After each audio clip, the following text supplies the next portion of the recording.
I'm gonna make a very easy and quick recipe of buttered chicken, and these are the ingredients.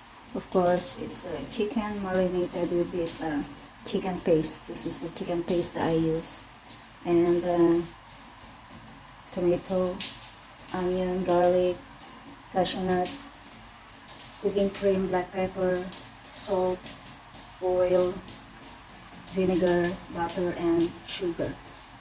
So now I'm gonna start to cook first the buttered chicken sauce. I'm gonna fry these ingredients first. Gonna fry the onion first into butter and oil together. And of course, isa ko lang siya hanggang sa mag-brown na. When it's golden brown, then I put the garlic, I add the garlic.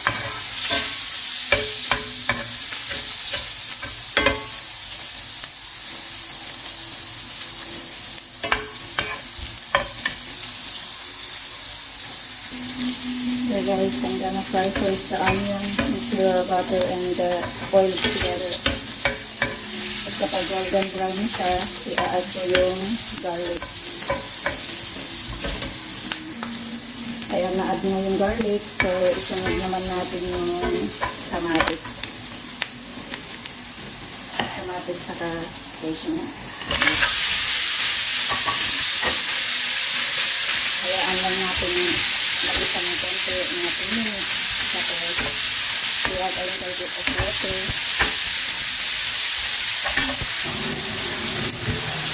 Kaya lagyan mo natin ng tubig, konting tubig lang po. Tapos, isimmer natin siya. Tunaan yung apoy, isimmer natin siya 5 minutes. At parang nasisimmer siya, timplahan naman natin ng salt, pepper, vinegar, and sugar. Ayun. Ayun siya guys. Kapag nakita natin na nababalatan na siya, nababalat na siya, ready na siyang i-blender. Kaya siguro nagtaka kayo bakit ang lalaki ng mga hiwa ng mga kamatis, dahil i-blender po natin ito para maging sauce para sa buttered chicken natin. Ayan, ready na siyang i-blender. Natimplahan ko na rin po yan guys. So, blender. Ayan po, i-blender ko na siya hanggang sa maging fine and smooth.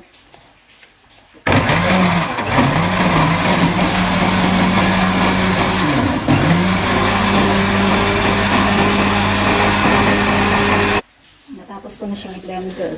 Ayan. Tapos ang gawin naman natin, salain ko.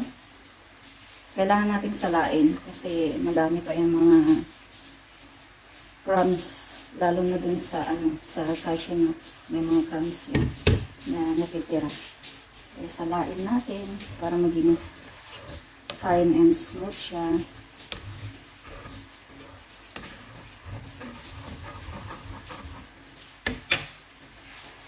Ganito po dapat guys ang consistency ng sauce na gawin.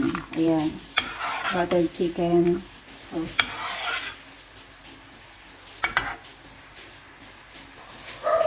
Tapos ang next na gawin natin, prito natin ng konti yung manok hanggang sa maging brown siya.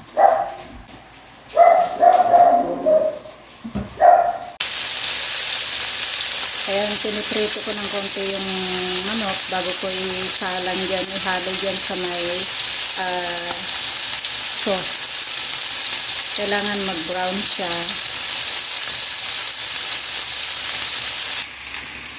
Ayan, hinalo ko na yung manok sa may buttered chicken sauce.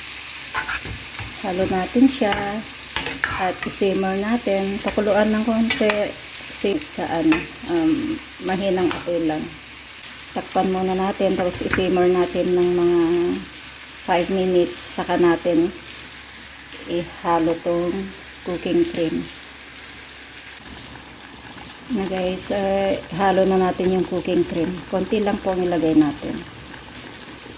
Ayan. Tapos haluin. Malapit na tong maluto. Another 2 minutes. Tapos ready na siya. Takpan natin ulit. Ayan, ready na siya. Ito pwedeng iserve with prata o kaya rice. Ayan.